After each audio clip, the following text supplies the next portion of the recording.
Hello সবাইকে, কেমন আছো তোমরা সবাই? আশা করছি খুব ভালো আছো, আমিও খুব ভালো আছি। তো আজকে চলে এলাম একটা নতুন রেসিপি নিয়ে। আজকে কি রেসিপিটা করলাম তোমরা দেখে সবাই বুঝতে পারছো। আজকে ধোকার ডালা রান্না করেছি। অনেকে ডাল বেটে করেন, আমি অত ডাল বেটে করার সময় পাইনি বলে আমি প্যাকেট কিনে এনেছিলাম বাজার থেকে।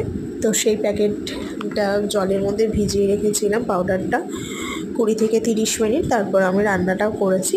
তো এই ধোকার ডালনা সবাই বাড়িতে করো, তো আমার এটা নতুন করে কিছু বলার নেই।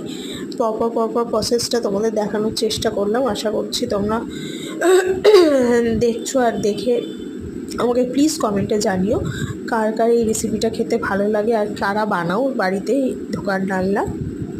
তো এটা বিশেষ করে আমার বাবার খুব পছন্দের একটা খাবার, ভীষণ ভালোবাসে খেতে।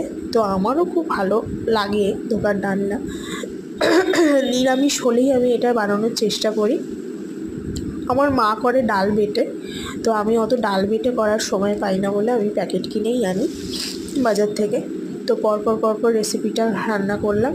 প্লিজ কমেন্টে জানিও কার কেমন লাগলো। বাই।